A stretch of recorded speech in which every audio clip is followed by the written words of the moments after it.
그래서 그 많이 많아지고 싶어 하는 그런 욕망이 있어서, 그래서 이제 에, 우주 공간에 제가 혼자만 있다가, 그래서 창조한 것이, 만들어낸 것이, 브루스 만들어낸 것이 이제 지수화 세 가지라고 합니다. 보통 지수화풍 세 가지죠, 네 가지죠, 4대라고 하지 않습니까? 그런데 이제 지수화풍에서 불어내는 바람, 그 바람이 브라만입니다. 그래서 이제 그 브라만이 지수화 이 세 가지를 만들어냈다고 하죠. 그래서 이 세 가지를 먼저 땅하고 물하고 불을 창조를 하고, 그 세 가지를 막 섞은 겁니다. 많이 섞어가지고, 그래서 그 세 가지를 무한히 섞어서 만들어낸 것이 사람이고 우주 자연 만물들이라고 이렇게 말합니다. 그래서 이 세상 우주에 있는 모든 것들은 바로 브라만이 세 가지를 섞어서 만든 것이다라고 하는 것을 한문으로 말하면은 삼종 세 가지, 삼종 복합물 이렇게 말합니다. 우주 만유는 브라만의 삼종 복합물이다 이렇게 얘기를 합니다. 그리고 이제 그렇게 삼종 복합물로서 우주 만유를 다 만들고 나니까, 만들고 보니까 그게 자기가 만들었는데, 불자님들도 뭐 음식을 만들거나 뭘 할 때 마음에 들면 내 손이 내 딸이다 그 소리 하시죠. 그런 말 여러 번 들어봤는데 그게 무슨 뜻입니까? 마음에 든다는 소리입니까? 아니면 안 든다는 소리입니까? 안 든다는 소리입니까? 내가 좀 잘 만들었다 싶으면 내 손이 내 딸이다 이런 얘기 하던데, 그 딸도 웃으면서 그런 얘기 그런 얘기를 들어봤으면, 그래서 아마 이 브라만이 자기가 그렇게 만들어 놓고도 그 만든 게 너무 마음에 드는 겁니다. 누가 만들었는지 참 잘 만들었다라고, 이렇게 아름답고 마음에 들고 이렇게 해서, 그래서 이제 자기 몸을 쪼개 자기 몸이 그 만든 그 물건 속에, 그 삼종 폭합물 속에 자기가 들어가야 되겠다, 그런 생각을 했답니다. 근데 뭐 하나 둘 같으면 모르겠지만 우주 만유로 수많은 그런 존재들을 다 만들어냈는데, 그 속에 그 수많은 우주 만유 속에 자기가 들어가려면 어떻게 하면 들어갈 수 있습니까? 신통력으로 들어가는 것이 아니고, 그래서 자기 몸을 조각을 내서 잘게 조각을 내 가지고 한 조각씩 다 그 만든 물건 속에, 복합물 속에 다 들어갔다는 것입니다. 그래서 이 우주의 근원자를 브라만이라고, 범천이라 하고, 그 범천이 자기 몸을 조각을 내서 들어가 있는, 요 속에도 브라만 조각이 들어가 있을 거거든요. 그러면 요 속에 들어와 있는 브라만의 조각, 그것을 지바 아트만 이렇게 합니다. 지바 아트만. 줄여서 뭐 아트만 이렇게도 얘기를 합니다. 그래서 그 지바 아트만이 우주 만유의 개체 속에, 브라만이 창조한 그 속에 다 들어가서 있다는 것입니다. 그게 안 들어가면은 그냥 그 물건에 불과한데, 근데 지바 아트만이라고 하는 이 생명이 이 개체적인 자아, 개체적 자아라고 이렇게 말하는데 요 속에 들어있는 생명입니다. 그 생명을 이제 지바 아트만, 줄여서 아트만 이렇게도 하는 거죠. 그래서 이 속에 이제 그냥 이런 형태만 띄고 있다고 한다면 그냥 물건에 지나지 않는데 요 속에 그 생명이 들어감으로써 이것은 물을 담아서 보온도 하고 보냉도 하고 하는 그런 역할을, 그런 작용, 그런 역할을 하게 되는 거죠. 근데 그거 집 아트만이 빠져나가 버리면은 그냥 이거 아무 짝에도 쓸모없는 그런 죽은 그런 것으로 되어버리겠죠. 이게 좀 빗나가는데 그래서 이렇게 우리 속에 들어있는 그 생명, 그 지바 아트만은 브라만의 조각이라는 것입니다. 브라만이라는 겁니다. 그 자체가 브라만 범천이죠.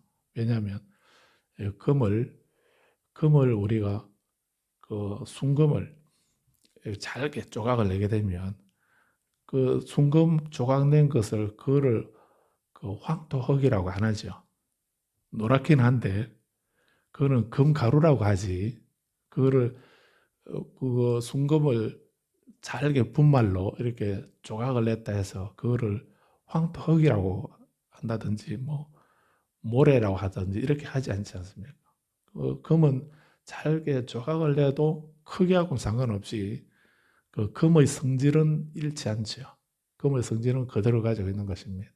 그래서 브라만이 우주의 근원자로서 브라만인데 자기가 만유를 창조하고 그 속에 자기 몸을 조각을 내어서 들어갔다라고 하기 때문에 그 브라만 조각이 들어가 있는 개체들은 그냥 만물이 아니죠.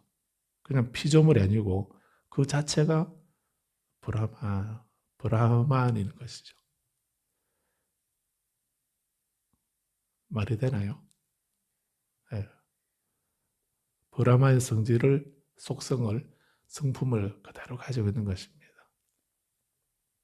그래서 이런 것을 이제 범은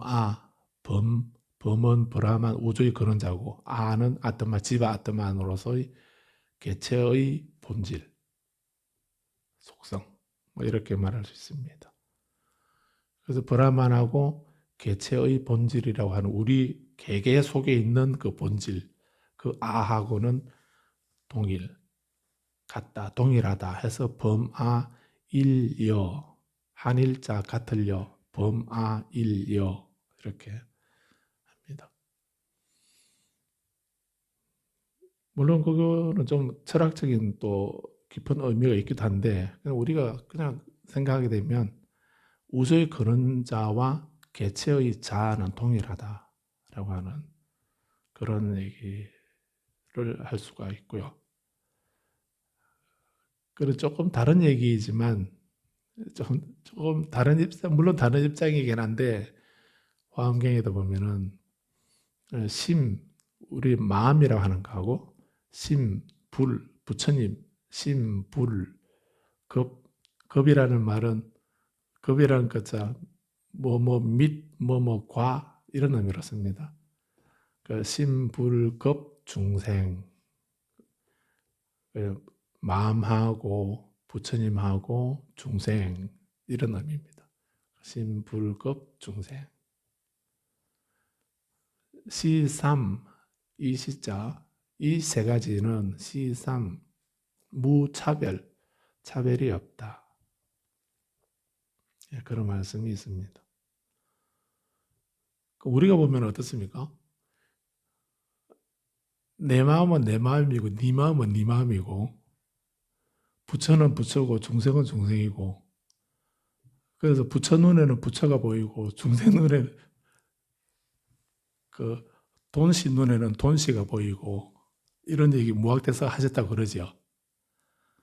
그래서 부처는 부처고 중생은 중생이고 돼지는 돼지고 마음은 마음이고 이렇게 다 따로 있는 걸로 다르다라고 우리는 이런 생각을 누구나 하고 있는데, 근데 경전에서는 다르지 않다.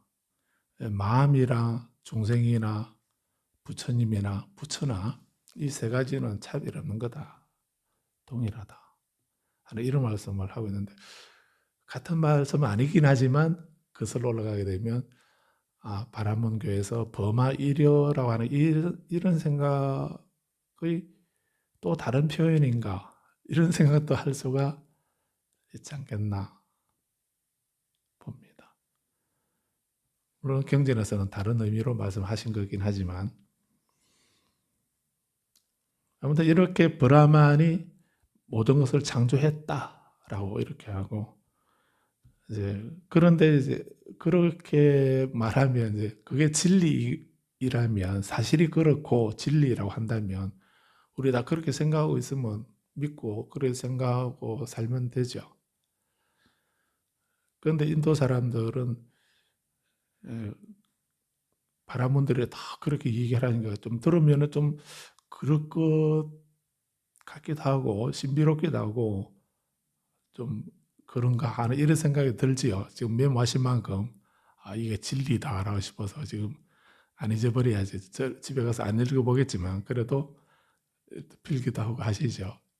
근데 이거는 부처님은 인도 사람들은 그거를 진리라 생각을 안 한 겁니다. 바라문들은 그렇게 말을 하지만, 그래? 그럼 브라만이 창조하고 그 브라만의 신성이 우리들 속에 다 들어와 있다고? 그렇다면은 그런 나랑 브라만이란 동일하다. 그까지는 우리 인정하겠는데, 그렇다면 내가 브라만인가? 나도 브라만인가? 브라만이라고 말하는데 나에게도 브라만의 덕성이, 신성이 나에게도 있는가? 브라만은 어떤 분입니까? 전지하는 분이죠. 다 아는 분입니다. 전능한 분이죠. 뭐든지 할 수 있는 분입니다. 의도하는 대로, 마음먹은 대로, 하고 싶은 대로 다 할 수 있는 그런 능력을 우리는 전능하다라고 이렇게 말하죠. 그런데 우리가 다 할 수 있던가요? 우리는 다 할 수 있던가요? 다 할 수 없지요. 우리는 우리 마음먹은 대로 다 할 수가 없습니다. 이 초기경전이 무아의 특징의 경, 작은 책은 73페이지입니다. 무아의 특징경을 보게 되면요, 그 제3절에 무아의 특징경 3번, 책은 75페이지. 수행성들이여, 물질은 내가 아니니 수행성들이여, 참으로 이 물질이 나라면 이 물질의 질병이 들 수가 없고, 나의 물질은 이렇게 되라, 나의 물질은 이렇게 되지 말라라고 물질에 대해 말할 수 있다. 수행성들이여, 그러나 물질은 내가 아니다. 그렇기 때문에 이 물질에 질병이 들 수가 있다. 조건만 갖춰지면 누구라도, 나이가 젊거나 나이가 많거나 남자이거나 여자이거나 백신을 맞았거나 안 맞았거나 조건만 갖춰지면 질병에 들 수가 있고, 내 물질은 이렇게 되라, 내 몸은 늙지 마라, 내 몸은 병들지 마라, 내 몸은 아프지 마라, 이렇게 되라, 이렇게 되지 말라라고 물질에 대해서, 내 몸에 대해서 말할 수 있답니까? 없답니까? 부처님은 없다고 하죠. 말할 수 없다라고. 왜냐하면 이 물질은 내가 아니기 때문에. 내가 아니다는 말은 이 나라고 하는 지바 아트만은 뭐라 했습니까? 아트만은 브라만의 조각이라 했죠. 그래서 브라만은 뭐든지 할 수 있는, 이렇게 되라, 이렇게 되지 말라라고 할 수 있는 그런 존재거든. 병들지 마라, 이렇게. 심심하다고 세 가지를 만들어낼 정도로 능력이 있는 분 아닙니까? 그 세 가지를 또 무한히 섞어서 우주 만주를 만들어낼 수 있는 능력, 전능한 분이거든요, 브라만이. 그럼 우리 속에 브라만이 들어서 통이라도 한다면 우리도 이렇게 몸에 대해서 아프지 마라, 늙지 마라, 배고프지 마라, 뭐 이렇게 뭐라 또 죽지 마라라고까지 할 수 있겠죠. 있어야 됩니다. 근데 우리가 의도하는 대로 말할 수 없다라고 말씀하셨듯이 우리가 의도하는 대로 내 마음대로 안 되죠. 내 마음대로 안 됩니다. 우리가 살아보면 매 순간순간 나에게 일어나는 일들이 내 의도나 의지와는 상관없이 일이 일어나고 생겨나고 그렇게 하지 않던가요? 그렇게 내가 이렇게 되면 좋겠는데 라고 생각했는데 안 되면 어떻습니까? 기분 좋습니까? 안 좋습니까? 불편하지요. 근데 그렇게 이렇게 되면 좋겠는데 라고 생각하는데 안 될 때 우리는 그 불편한 생각을 갖습니다. 그 감정을 그 인도에서는 두카라고 이렇게 하는 겁니다. 그걸 고라고 하는 겁니다. 그 고통, 괴로움이라는 것이 바로 내가 내 의도대로 되지 않았을 때 느끼는 그 내 마음의 불편한 감정, 느낌, 그런 것을 말하는 거죠. 그래서 브라마는 전능하다, 뭐든 할 수 있다라고 하는데 우리는 할 수 없다는 겁니다. 할 수 없기 때문에 되지 않고 할 수가 없고 내가 의도한 대로 되지 않기 때문에 우리는 그 즐거움을 느끼는 것이 아니라 거기에서 괴로움을 느끼는 것이 우리 중생이거든요. 왜 우리가 괴로움을 느끼게 되는가? 브라마는 즐거움을 느끼는데 자기가 뭐다 알고 있고 다 할 수 있고 이렇게 하니까 뭐 사사건건 다 즐겁겠죠. 즐겁고 재밌을 텐데 우리는 뭐 하는 일마다 왜 이렇게 안 되노? 라고 이렇게 하시면서 힘들어하고 고통스러워하고 뭐 한숨 짓고 눈물 흘리고 이렇게 하지 않습니까? 그럼 왜 이렇지? 그럼 내 속에 들어와 있는 이 집아트마는 도대체 누구지? 이런 생각을 한 겁니다. 우리 전능하지도 않을 뿐만 아니라 전지하는가? 우리는 다 알고 있는가? 모르죠. 말을 해라. 말을 해야 알지. 이렇게 우리 말하지 않습니까? 말 안 해주면 모르지 않습니까? 아니면 뭐 단 1분, 단 몇 초 후에 일어날 일도 우리는 알지 못합니다. 가봐야 알죠. 겪어봐야 알고. 우리는 알지 못하거든요. 종이 한 장만 가려 놓으면 그 뒤에 뭐가 있는지 우리는 안 보이니까 모르고. 그래서 모르는 상태에서 아는 척 하면서 그 말을 하거나 행동하거나 생각하는 거, 그거를 행위라고 그럽니다. 그 행위라는 거, 그 모르는 상태에서 하는 말이나 행동이나 생각, 그걸 말하거든. 그 행위 왜 생기는가?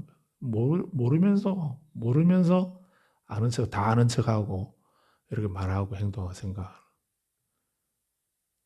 그런 행동하는 것 때문에 그런 미혹한 마음이 생기는, 식이 생기는 거다라고 하죠. 그래서 브라마는 전지할지 모르지만 우리는 알지 못합니다. 무지가 있습니다. 우리에게는 무지가 있고 무명이 있고 브라마는 전능하지만 우리에게는 되는 게 없습니다. 되는 게 없고 그래서 늘 괴롭고 고통스러운 이런 삶의 연속이죠. 그리고 브라마는 지선한 존재입니다. 지선한 존재. 지극히 착한 지극히 착하고 선한 존재인데 우리는 선합니까? 우리는 법 땅에서는 다 보살이죠. 법 땅에서는 다 보살인데 법당 신발 신고 뭐 문만 나가면은 안보살이죠. 예. 그래서 늘 뭐 탐진치가 번갈아 일어나지 않습니까? 왜 그러죠? 어디서나 똑같아야 되는데 내가 그 브라만이라고 한다면 내가 브라만이라 한다면은 법당 안에서나 집에서나 뭐 바깥에서나 안에서나 보이는 데나 드러난 데나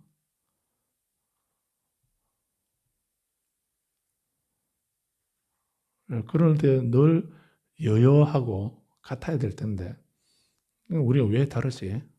안 보이면 슬그머니 이렇게 그래서 유교에서도 말하는 것이 신독이라는 삼갈신자 홀로독자 신독이라는 이런 말을 합니다. 신독 한자로 보면은 삼가한다 이 말이고 독자는 홀로독자니까 혼자 있는 것을 삼가한다. 같이 있으라는 이런 얘기인가요? 그렇게 이해되겠지만 그런 의미가 아니고 신독이라는 말은 혼자 있는 거를 삼가하라. 혼자 있지 마라. 이 말이 아니고 혼자 있을 때도 남이 안 보고 안 보는 가려진 아니면 자기가 혼자 있을 때도 부끄럽지 않도록 하라.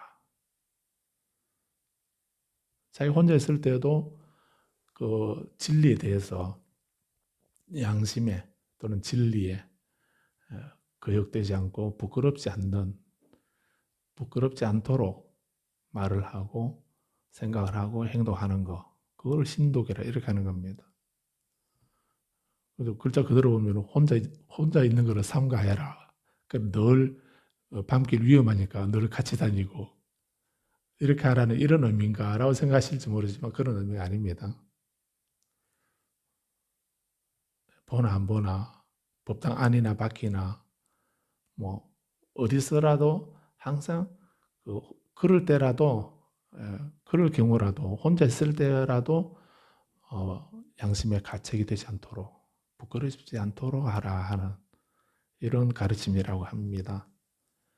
그런 비슷한 말이 우리 불교 경전에는 뭐라고 하던가요? 경전에서는 뭐라고 합니까?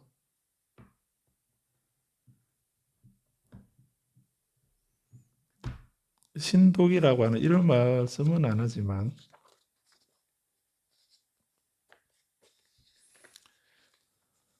지난번에 읽어드렸나요? 사리불 존자께서 테라가타의 사리불 존자 1017번 개송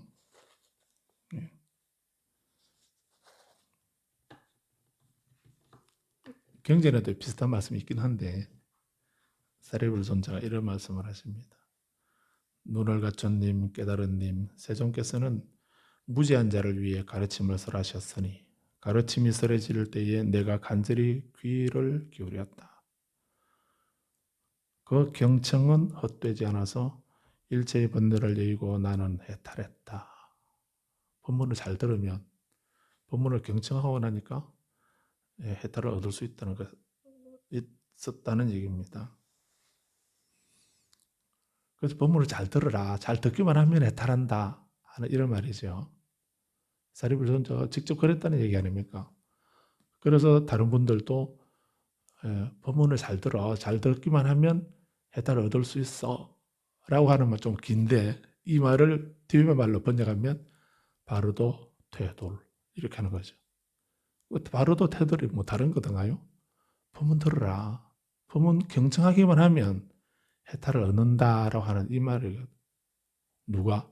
바로도에 있는 존재들도 그분들은 뭐 아무것도 모르겠지만 근데 그분들에게 우리가 부처님 말씀을 읽어드리고 들려드리게 되면 그분들이 법문을 듣기만 하면 그분들도 해탈을 얻을 수 있다는 거예요.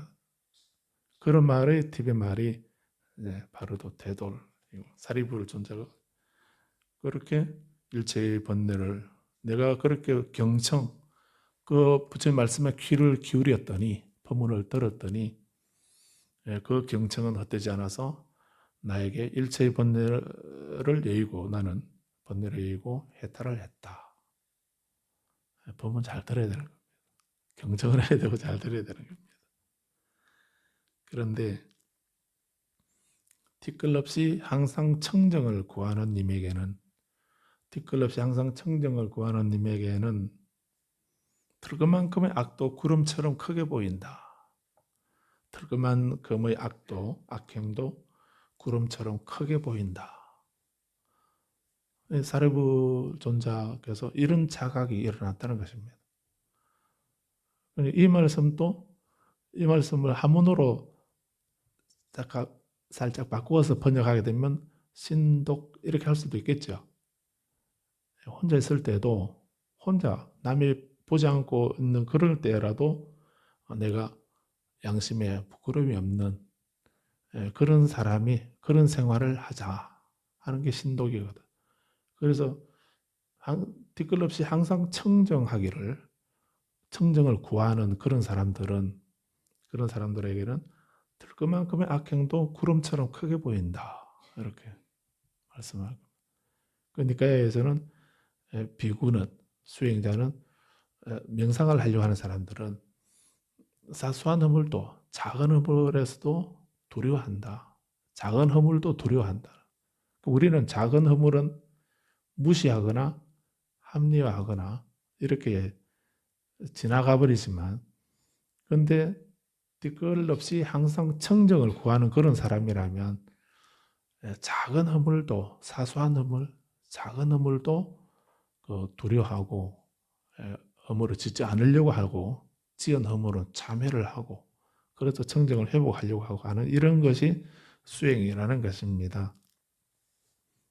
그래서 브라마는 이렇게 지극히 선한 그런 존재이라고 하는데 우리도 그러한가? 우리는 그러지 않다는 거예요. 우리는 그러하지 않기 때문에 뒷걸없이 청정을 구하는 그런 사람이라면 뒷걸이 없는 항상 청정을 구하는 사람이라면 구름처럼 크게 본다 라든지 또는 작은 허물도 두려워한다 라든지 하는 이런 또는 신독을 한다든지 하는 이런 얘기를 하는 것이 우리가 그래 안 하면은 우리가 계속 악행을 저지르기 때문에 내가 큰 죄든 작은 악업이든 크든 작든 또는 많든 적든 업을 지으면 내가 다 받는다고 하는 것을 우리가 그런 말씀을 진리를 확신을 갖는다고 한다면 당연히 우리는 작은 허물도 두려워하고 또 그만큼의 작은 악행도 구름처럼 크게 보면서 이렇게 두려워하면서 그런 악행을 내가 안 지어야지, 그런 말 안 해야 되고 그런 행동 안 해야 되고 그런 생각 안 해야지, 이 생각을 당연히 할 것 아닙니까? 그래서 이게 많이 산만해졌는데요. 아무튼 브라마는 전지하고 전능하고 지선한 존재다라고 이렇게 얘기를 했는데 인도 사람들은 가만히 보니까 우리는 뭐 그렇다고 믿고 말 수도 있겠는데 인도 사람들은 그렇게 안 믿었습니다. 그렇다고 하니까 처음에 그런가 생각하다가 곰곰이 생각해 보니까 나는 내게 왜 무지가 있지? 왜 나에게 고가, 괴로움이 왜 있는 거지? 왜 나에게는 죄악이 있지? 이런 생각을 하게 된 겁니다. 그래서 바라몬들은 그렇게 브라만 창조주를 말했지만 사문들은 부처님을 비롯한 이 사문 수행자들은 그런 브라마는 없다라고 생각을 하신 겁니다. 그런 게 아니고 그분이 우주 만유를 창조했을 리가 없다. 우리에게 일어나는 모든 일들 누가 지어낸 것이 아니고 만들어내는 것이 아니고 내가 만드는 거다. 내가 만들고 그 과보를 내가 받은 거다. 라는 생각을 하게 된 겁니다. 그게 어버이 가르침이고 윤회의 가르침, 어버이 가르침이라고 할 수 있습니다. 그래서 이렇게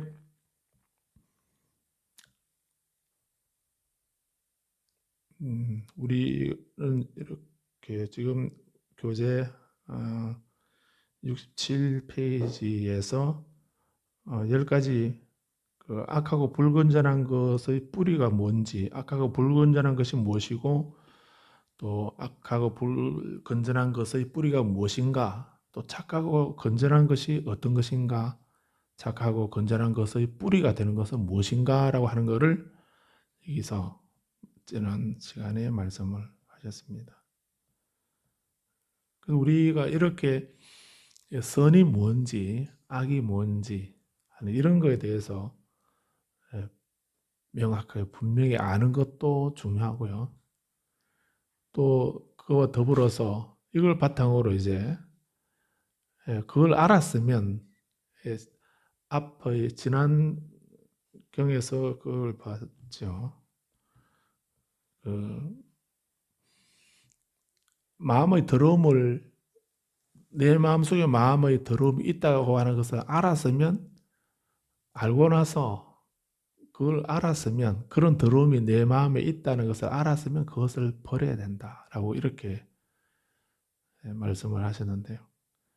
그래서 다른 수행이나 기도나 다 중요한데 그런 것이 그 지악 행선 이렇게 할 수 있을 겁니다. 지악 행선 멈출지 거칠지 멈출 악행은 멈추고 행선 선행을 하는 것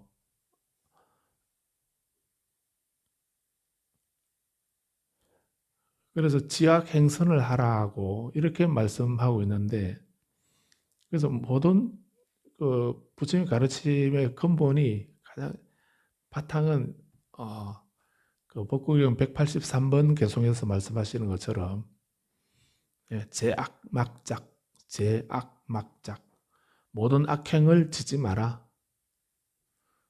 모든 나쁜 일을 하지 마라. 중선 봉행 중선 여러 가지 선한 것 선한 일 착한 일 십선 착한 일을 실천해라. 악행을 짓지 말고 악업을 짓지 말고 선업은 지어라. 자정기의 스스로 자자 깨끗할 정자 자정 스스로 밝혀라. 그 기자입니다. 그 기자 기타 할 때 의의 이 말고요. 그 기자입니다. 자정기의 뜻이자 그 뜻은 자신의 마음이죠. 자신의 마음은 자기 마음은 자기가 밝혀라. 시제불교 이것이 제불 모든 부처님들의 교 가르칩니다. 법국경 183번 개송입니다. 제약막자 나쁜 일 하지 마라. 악업을 짓지 마라. 십악을 짓지 마라. 중선봉행 십선을 행하라. 실천하라. 자정기 자신의 마음은 밝혀라. 마음에 더러움이 있다면 그 더러움 있는 걸 알았으면 알아차렸으면 내 마음속에 이런 더러움이 있구나. 잘 있어. 이렇게 하고 있으면 안 되죠. 그게 더러운 것이 일어나는 걸 알았으면 버려야 되는 거죠. 그게 수행이고 그게 불자행, 보살행위라 할 수 있죠. 그런데 이렇게 이거는 남이 대신하는 것이 아니고 내가 하는 겁니다.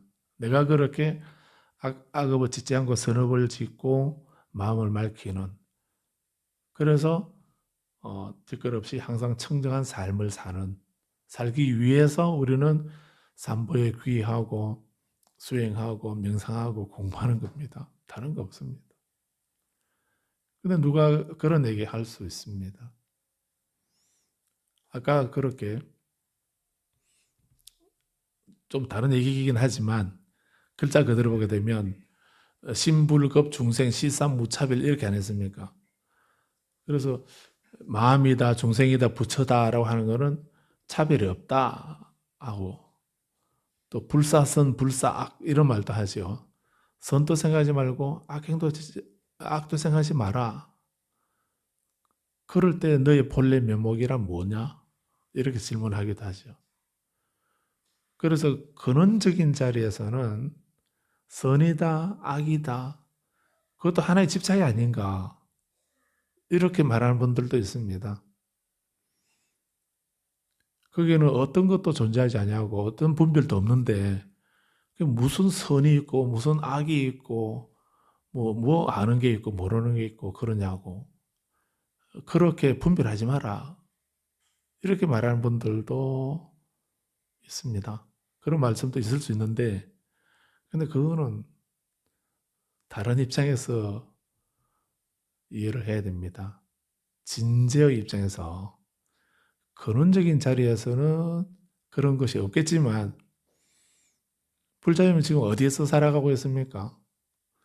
세간에서 살고 있습니까? 출세간에서 살고 있습니까? 자기는 세간에 살아가고 있으면서, 세간에 살고 있으면서 출세간적으로 그렇게 차별이 없고 분별이 없고, 그런 게 그게 진리 아니냐, 그게 법 아니냐, 본바탕이 원래 그런 게 아니냐, 이런 식으로 얘기하게 되면 그게 무슨 이익이 본인에게 있습니까? 그렇게 생각하고 안다고 하는 것이.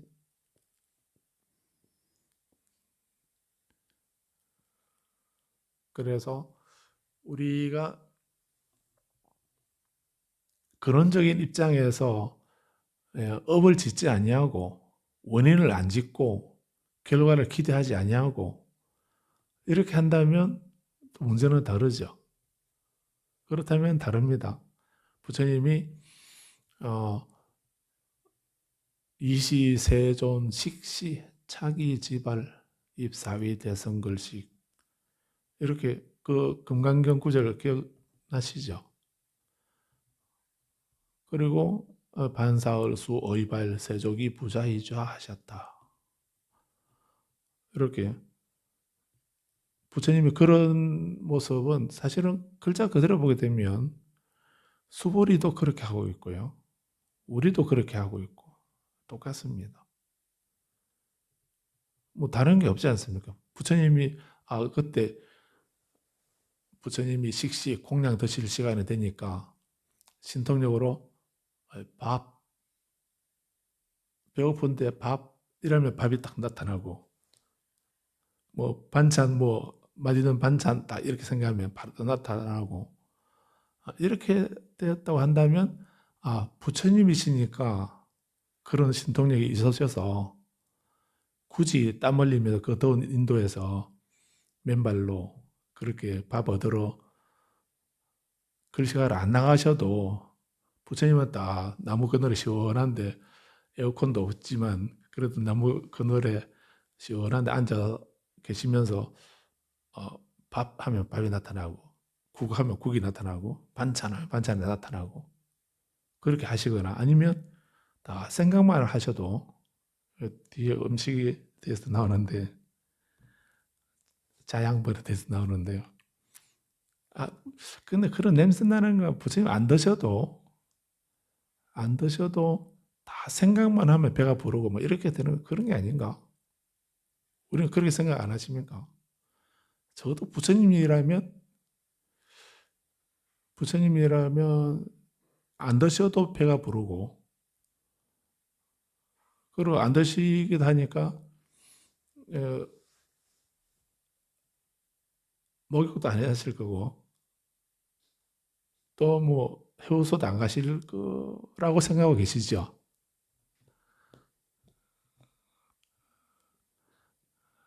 그래서 이거 우리가 잘못 생각하고 있는 것입니다. 부처님은 그걸 말씀하신 게 아니고 그런 말씀을 하신 게 아니죠. 그래서 이게 분별이 아니라 우리는 그 세간법 속에 세속법에 세간법에 유의법 속에 우리가 살아가고 있고 살아가고 있는 것입니다. 그러면 이 유의법의 세계에서는 유의의 세계에서는 거기에 유의의 세계에서의 질서나 진리가 있지 않습니까?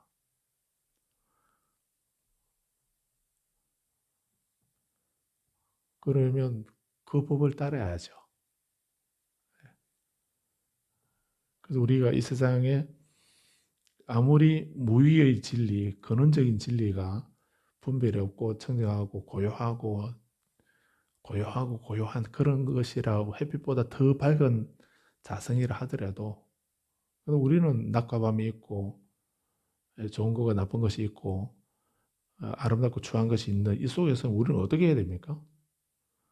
그런 게 없느니라 하고 이렇게 하면 그래도 되겠지만 우리는 그런 생각이 안 되지 않습니까? 그렇다면 우리는 이 유의 세계에서 지악 행선을 해야 거기에서 고를 없앨 수가, 괴로움을 없애고 즐거움을 얻을 수가 있고 또 마음의 평화나 청정을 얻을 수가 있는 거죠. 원인은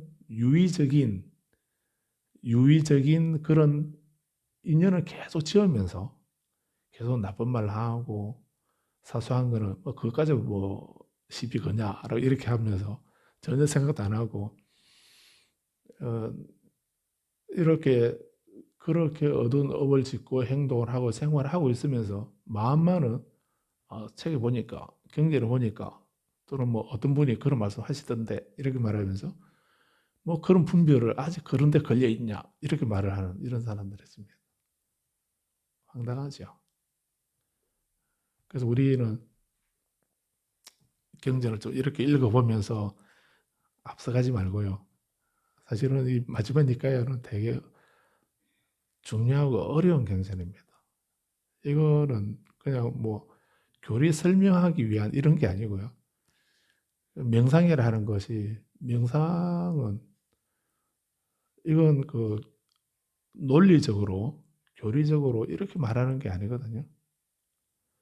그런 걸 말하는 것이 아니라 그 악행이라면 한 가지라도 안 짓도록 본인이 말로든 행동이든 생각으로든 안 하도록 하는 게 그게 명상이거든.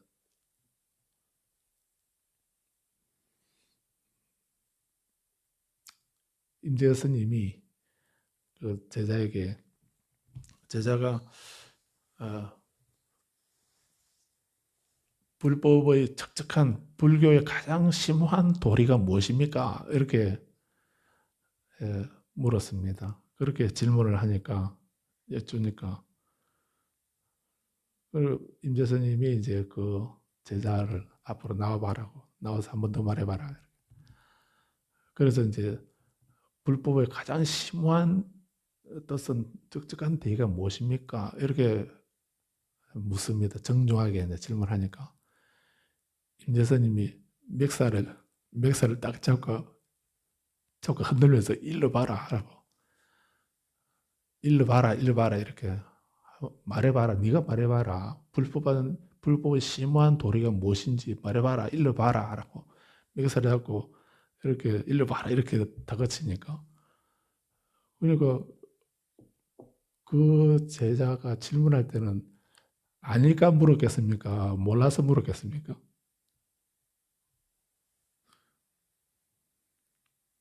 모르니까 질문했겠지요. 그랬는데도 일러 봐라 이래가지고 그래서 불법의 적절한 대의요. 불교란 부처님의 가르침이 아닌가? 이렇게 그런 생각하려고 머뭇거리게 되죠. 머뭇거리니까 생각을 정리한다고 머뭇거리니까 멱살을 잡고 일로 봐라 이렇게 하다가 머뭇거리다가 확 밀쳐버리는 겁니다. 그러니까 뒤로 그다음 홀레덩 낮아빠지게 되죠. 아직 멀었다. 그렇게 하면서 내보내버렸습니다. 근데 왜 그렇게 그 선사는 자비심 없이 왜 그렇게 과격하게 그러셨는가 이렇게 또 생각할 수 있는데 무슨 의미겠습니까? 또 그 우리가 제일 잘못하는 것이 그런 거를 해설하고 설명하면 그 의미가 사라집니다. 화두는 설명하는 것이 아니고 참고해야 되는 거지. 그걸 해설하고 설명하면 안 되거든. 그런데 그 일화에서 뭘 생각할 수 있는가? 임재 스님이 무슨 의도로 그렇게 하시는가? 저는 바로 이 부분이라고 봅니다. 그래서 우리가 명상을 한다, 수행한다고 하는 것은 그냥 논리적으로, 이론적으로 뭐 알고 따지고 뭐 하는 그게 아니고 지금 당장 우리에게 필요한 거는 단 한 가지라도 내가 실행을 해서 내 마음속에 들어온 것이 있는 줄을 우리는 모르고 살았는데 내 마음속에 이것도 있고 저것도 있고 뭐 경전에서는 16가지였지만 우리는 우리 마음속에는 부처님은 16가지만 말씀하셨지만 불자님 마음속에 몇 가지 있던가요? 한 160가지 정도는 있죠.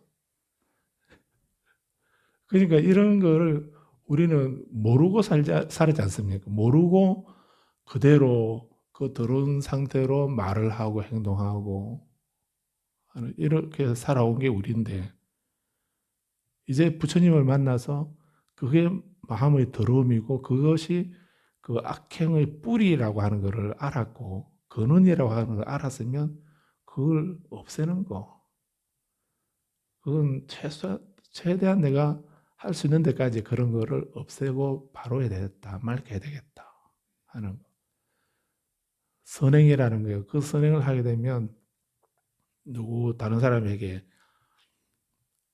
불자님이 그 백화점이나 그런 데 가서 이렇게 물품을 사는 것도 좋겠지만 그런 것도 필요하겠지만 근데 불자님 주변에 길가에 그 할머니들 조금 좀 질 떨어지는 그런 것이라 하더라도 그런 것을 장만해 와가지고 그 길가에서 그냥 그 땡볕에 또 겨울에 그 추운데 손 얼어가면서 팔고 계시면 그런 거는 백화점 가서는 그렇게 안 깎더니 그분들에게는 100원, 200원, 500원 이런 것도 목숨 걸고 깎아달라고 그러시죠, 불자님들이. 근데 그래서 이제 불자님들이 그런 시장 물론 좋은 데 가서 좋은 상품 그런 것도 우리 그런 걸 구해야 되겠지만 그런데 뭐 유기농 아니라도 안 유기농이라도 알 수는 없지만은 그 할머니들이 그 길가에 그걸 팔고 계시는 분 계시면 그분들은 매일 거기서 살 수는 없겠지만 가끔 그런데 그 할머니들에게 그런 물건을 우리가 팔아주고 이렇게 하게 되면 그분들은 사실 얼마 안 되는 그거를 그 물건 팔아서 하려고 하루 종일 앉아 계시는 그런 분들 보면서 우리가 그런 분들에게 물건을 사주게 되면 나도 물건을 사기도 하고 그분을 도와주는 것이기도 하죠. 도와주는 것도 되는 것입니다. 그래서 백화점 직원들이 들으면 기분 나빠하겠지만 그래도 가끔은 그렇게 주변에 그런 분들에게 그런 분들에게 그냥 우리가 적선을 하라고 이렇게 하는 게 아니고 그분들이 팔고 있는 물건을 우리가 사주기만 해도 그분들에게 도움이 되는 거니까. 그렇게 하고 나면은 우리 마음이 좀, 물건 가짜는 건 내가 돈 주고 샀다라고 너무 비싸게 샀다고 이렇게 그런 생각 하지 마시고 일단 그렇게 해줌으로써 그분들에게 우리가 또 간접적인 보시도 하게 되는 것이기도 하죠. 거래를 한 것이긴 하지만 그래서 그런 선행을 우리가 함으로써 우리 마음속에 어떤 기쁨이 생겨나게 되는 것입니다. 그래서 선행은 그것이 그런 선행들은 꼭 그것만이 선행은 아니지만 그렇게 우리가 내가 평소에 선행을 하려고 하고 그거 행복의 원천이기 때문에 그런 선행은 내가 하려고 하고 악행은 내가 하지 않으려고 애쓰는 거 그게 수행 아니겠습니까? 거기에 신불급 중생 이거 차별이 없다고 하던데 이렇게 해서 그러면서 본인은 악행은 악행대로 하고 선행은 선행을 짓는 데는 게을리하고 이렇게 하고 있다고 한다면 그렇게 하는 것이 무슨 의미가 있습니까?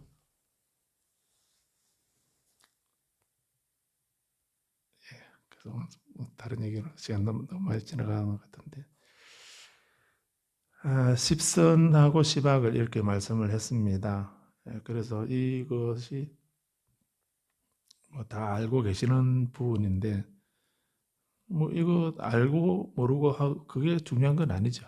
그래서 일단 우리는 그 이것을 가볍게 생각하시거나 그건 다 알고 있는 거다라고 이렇게 생각해서 소홀히 하지 마시고 매 순간 아무리 심오한 수행을 하고 공부를 하고 이렇게 한다 하더라도 가장 기본은 제약막작 중선봉행 자성기 이거다라고 하는 걸 늘 아시고 혹시 나도 알아채지 못하는 사이에 내가 시박을 하고 있었던가 또 십선을 하는 부분이 혹시 조금이라도 있었다고 한다면 그걸 더 많이 하려고 하고 안 하고 있었다면 하려고 하고 그게 정진이랬습니다.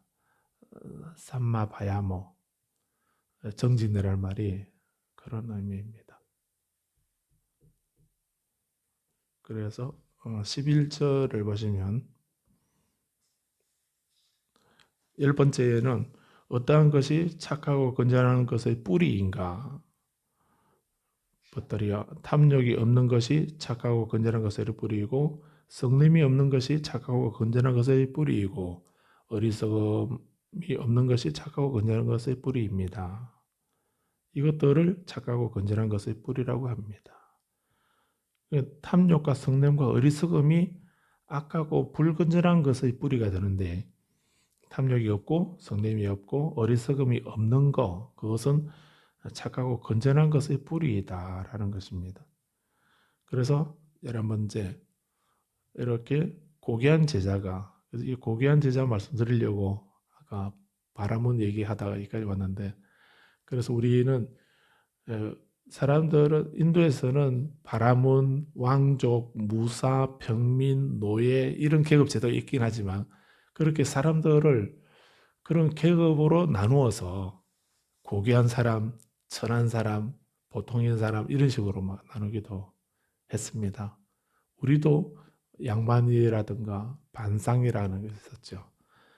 반상이라 해서 예, 양반이 있고 쌍놈이 있고 이렇게 했고요. 또 신라 때는 또 뼈 가지고 얘기를 했죠. 골품 제도라고 해서 성골, 진골 이렇게 하는데 우리는 누굽니까? 불골인가요? 그래서 이렇게 계속 차별하고 나누고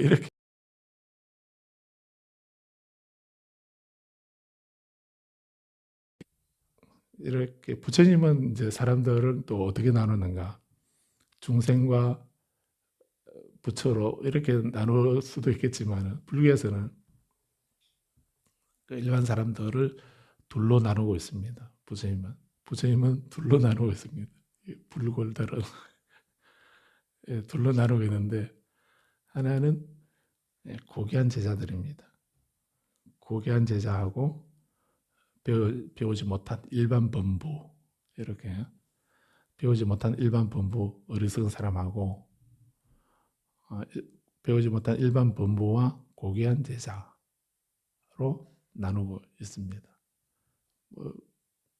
근데 이것은 이제 뼈라든가 또는 피부 색깔이라든가 떻게 태어났는가 출신 성분으로 이렇게 나누는 것이 아니고 법에 대해서 아는가 모르는가. 거기에 따라서 이제 고귀한 제자 또 배우지 못한 일반 범부 보통 사람들 이렇게 나누고 있는 겁니다.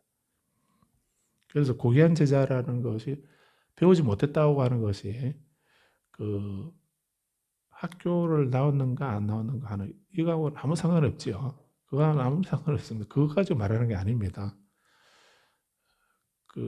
그래서 불교에서 배우지 못했다라고 할 때는 그 법에 대해서 어떤 법인가, 모든 것은 무상하다, 괴로운 것이고 실체가 없는 것이다라고 하는 괴로움과 괴로움의 원인, 괴로움의 소멸과 소멸에 이르는 길, 방법에 대해서 배우지 못한 거, 그걸 말합니다. 법에 대해서 부처님 말씀은 법에 대해서 배우지 못한 그것을 배우지 못한 일반 범부라 하고, 그걸 배워서 잘 배워서 지악 행선을 하는 그런 사람들을 고귀한 제자라고 이렇게 말씀하는 겁니다. 고귀한 제자가 출신 성분을 말하는 게 절대 아닙니다.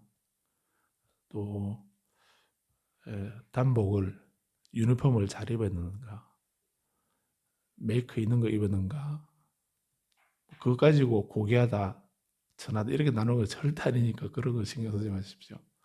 법에 대해서 아는가 모르는가. 고귀한 제자가 이와 같이 악하고 불건전한 것을 잘 알고, 악하고 불건전한 것의 뿌리를 잘 알고, 착하고 건전한 것을 잘 알고, 착하고 건전한 것의 뿌리를 잘 알면 그는 완전한 탐욕의 잠재적 경향을 제거하고, 분노의 잠재적 경향을 제거하고, 나는 있다라고 하는 자의식의 잠재적 경향을 제거하고, 무명을 버리고 명제를 일으키며 지금 여기에서 괴로움의 종식을 성취합니다. 이렇게 하면 고귀한 제자는 올바른 견해를 지니고, 견해가 올바르게 되고 가르치며 흔들리지 않는 확신을 갖고 올바른 가르침을 성취하게 됩니다. 라고 했습니다. 여기까지 지난주에 봤는데요. 그래서 여기서 착하고 건전한 것, 악하고 불건전한 것, 그리고 그것의 뿌리들을 잘 알면 그럼 완전히 탐욕, 분노 또는 내가 있다고 하는 자의식이나 무명을 다 버리고 지혜를 일으키게 된다는 것입니다. 그래서 여기서 이런 것을 잘 아는 것에 대해서 62번 주를 보게 되면은 거기에서 이 네 가지 거룩한 진리를 통해서 제자들이 네 가지 용어, 지수와 고진별도라고 하는 이 네 가지 용어를 이해하는 것에 대해서 설명하고 있다라고 이렇게 했습니다. 그래서 여기서 이러한 것의 그 사성제를 잘 아는 거하고, 그러니까 잘 알면 이렇게 했는데, 아는 거하고 행하는 거하고 이렇게 이해해야 됩니다. 그래서 알기만 하면 아는 것하고 보는 것, 그 지견일해서 아는 것과 보는 거 이거 동시에 갖춰져야 됩니다. 여기서도 건전한 것의 뿌리를 잘 알면 이렇게 했는데, 두 번째 경에서 물 없는 모교의 경에서 잘 알고 나면 알면 버리라고 했지 않습니까? 그러니까 여기서 잘 알면 이 말은 그 지악 행선하는 것을 말하는 거죠. 그래서 이렇게 잘 알아서 악행은 거치고 선업을 행하는 것이어야 되지, 단지 알기만 하는 거, 이해하는 거 이것만 가지고는 안 된다는 이런 의미를 이해해야 됩니다. 그래서 사성제에 대해서도 사성제는 출세간의 법입니다. 출세간의 정견이라 했습니다. 사성제를 아는 것은.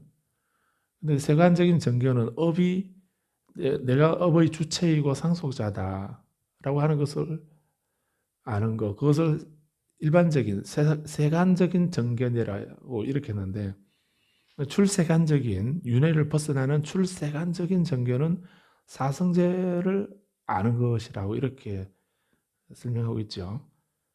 근데 이것을 사성제를 아는 거는 출세간, 세간을 벗어나는, 윤회를 벗어나는 그런 올바른 견해인데, 근데 이것을 그런 견해, 이 사성제를 알게 되면 윤회를 벗어나게 되는 열쇠가 되는 것인데, 이 사성제를 단지 알기만 하고 있으면, 알기만 할 뿐, 이해하기만 할 뿐, 실천하고 행하지 않게 된다면, 그거는 이 사성제를 세간적인 정견으로 머문다는 것입니다.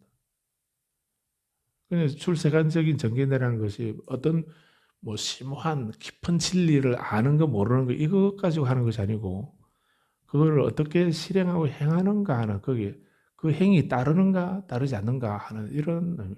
그래서 근원적인 본질적인 입장에서는 차별이 없다 하더라도 우리가 차별 속에 있는 한은 선은 선이고 악은 악인 것입니다. 선행을 하면 행복하게 되고 악행을 하게 되면 불행하게 되는 것입니다. 그 차별이 없는 줄 알고 선업을 안 짓고 악업을 안 짓게 되면은 뭐 그런 쾌락이 없게 되겠지요. 그렇지만 비록 그런 바탕이라 하더라도 본인이 선행을 짓고 악행을 짓게 되면 거기에 따른 과보가 있게 된다는 것입니다. 그 때문에 그 과보 때문에 윤회하게 되고 육도가 그래서 있는 것입니다. 선업을 지었기 때문에 천상이 있고 인간의 세상이 있는 겁니다. 악업을 지었기 때문에 지옥이 있고 악이 축생수라가 있는 것입니다. 그래서 밑에 그 주 밑에 보면은 이 정도로 첫 세 단계 하나에 있는 고귀한 제자가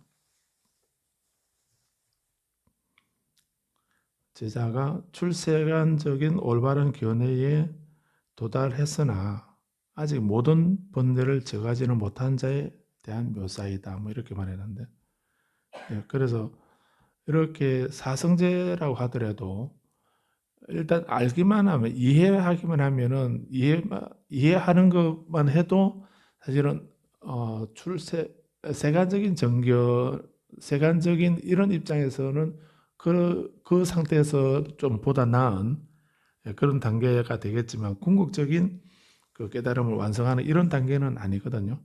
그래서 이해와 실천 수행이 즉 암과 봄이 동시에 갖춰져야 된다는 것을 말씀하고 있다라고 이해하면 되겠습니다. 그래서 이렇게 어쨌든 여기서 잘 안다라고 하는 이 말에는 그 십선과 십악에 대해서 분명히 잘 알아서 악의 십악은 버리고 십선은 행하는 이렇게 되었을 때 그는 그렇게 그것이 완성이 된다면 그는 완전히 탐진치 삼도의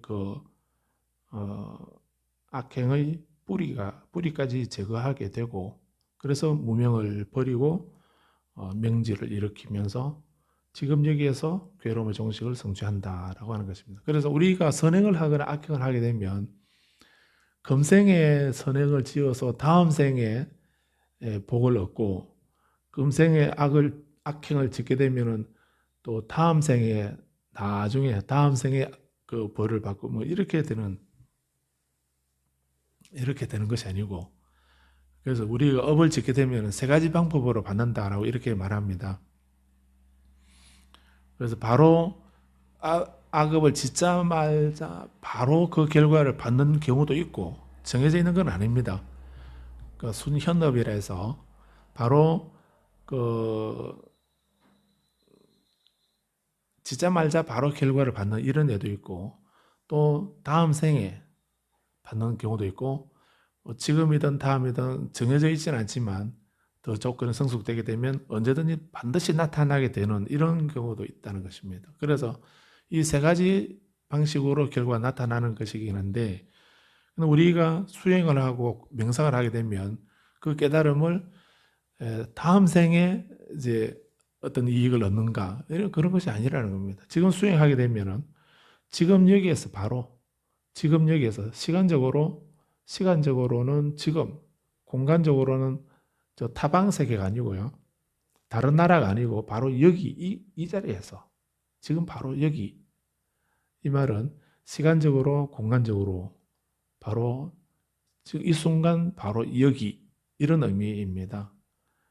그래서 우리가 열반을 성취하는 것이 지금 수행을 해서 다음 생에 나중에 뭐 열반을 성취할란가 말란가 뭐 이런 그런 게 아니고 그 수행 여하에 따라서 지금 여기에서 괴로움의 종식을 성취한다. 이런 아주 중요한 표현입니다. 이런 말을 이제 선종에서는 그 견성성불 이렇게도 얘기를 하고 있고요. 또 밀교에서도 적신성불 이런 표현을 합니다. 부모에게서 받은 이 몸으로 금생에 바로 성불한다 할 때는 적신성불 이렇게 말하고 그 법의 본질을 보고 견성 법의 본질을 보고 성불 부처를 이룬다 깨달음을 완성한다 이렇게 할 때는 견성성불 직지인심 다른 거 아니고 내 마음을 바로 본다. 내 마음의 본성을 바로 봐서 깨달음을 완성한다. 이 말을 직지인심 견성성불 이렇게 말하죠. 그런데 경전에서는 지금 여기에서 괴로움의 종식을 성취한다. 괴로움의 종식, 어떠한 괴로움도 없는 상태, 어떤 괴로움도 번뇌도 없는 멸진된 그런 상태를 뭐라 그럽니까? 열반이라고 하는 겁니다. 그 열반에는 탐욕도 분노도 어리석음도 어떤 것도 다 없어진 그래서 고요하고 고요한 그런 적정이라고도 하고 정멸이라고도 하죠. 적정 그때 고요할 정자에서 적정 또는 정멸 이렇게 다 열반의 번역입니다. 그래서 번뇌가 일어나지 않는다 하는 분별이 일어나지 않는 고요하고 고요한 지극히 청정한 상태. 바냐바라밀은 지극히 청정해서 그 제불의 어머니로서 청정하고 또 아도 없다라고 하는 이런 말이 있었죠. 그래서 그때 바냐바라밀은 지극히 청정하다 할 때는 깨끗하다 부정하다 하는 부정한 것에 대한 깨끗함 이걸 말하는 건 아닙니다. 그런 것이 아니고 열반의 다른 이름이다라고 보면 됩니다. 그래서 열반은 청정한 자리다. 청정하다 이렇게 할 때는 더럽지 않다, 깨끗하지 않다, 깨끗하다 하는 이런 그런 의미로서의 청정을 떠난 더 근원적인 뭐라고 이름 붙일 수 없는 어떤 오염도 묻지 않는 개입되지 않은 그런 상태를 굳이 말한다면 위수띠, 청정하다 이렇게 말하는 거죠. 그래서 청정도론 이렇게 할 때도 그 청정도, 그 청정도, 청정 깨끗한 길 이 말은 바로 열반의 길을 말하는 겁니다.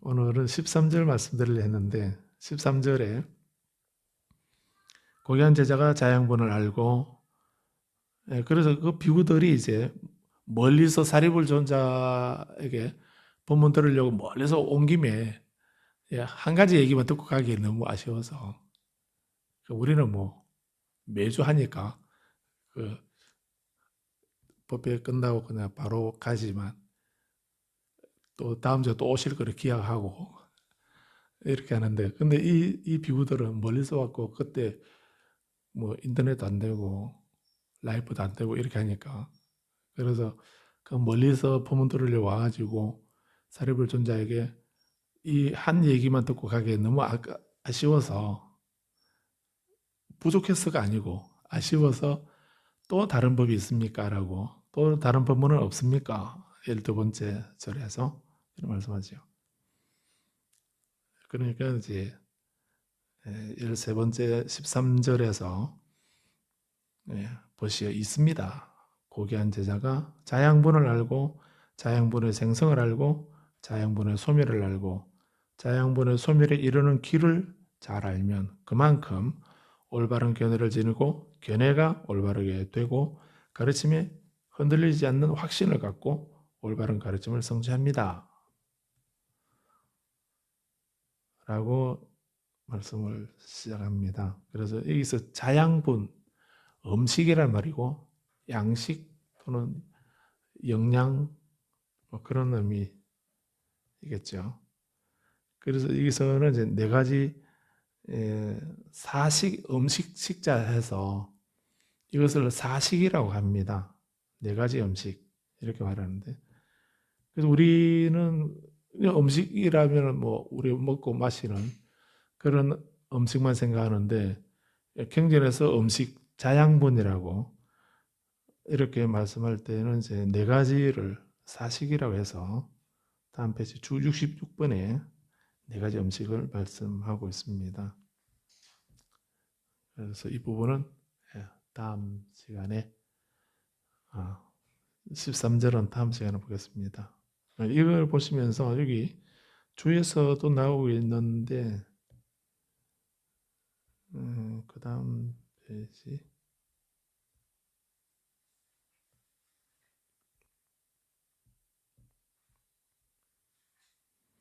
그래서 주 66번 보시면 그 중간쯤에 일반적으로 자양분이나 음식으로 전용되었다. ANV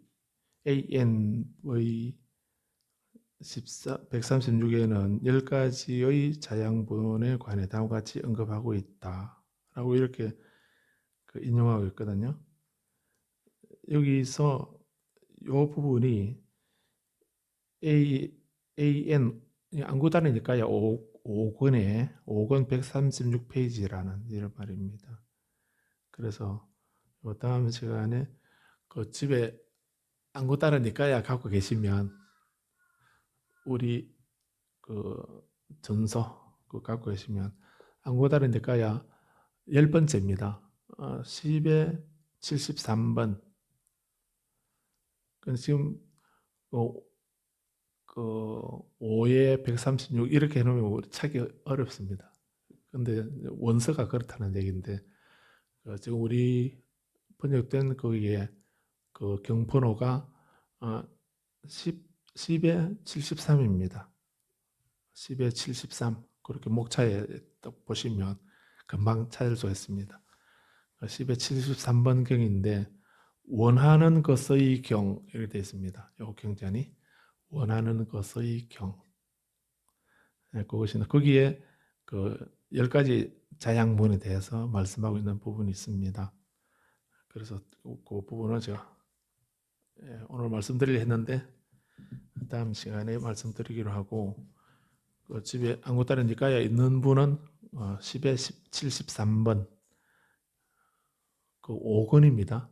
그 전체 중에 5권에 거기 있으니까 한번 읽어 오시면 시험은 안 생기는데 한번 읽어 오시면 이해가 되실 겁니다. 책 페이지로는 2107페이지입니다. 2105페이지 2105페이지부터 시작되고 있습니다.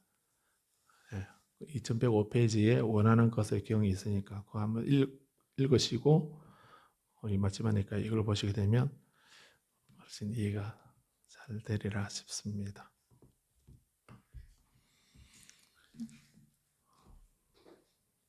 마치겠습니다. 합장하시고 한번 따라 보시겠습니까? 명상하기 전에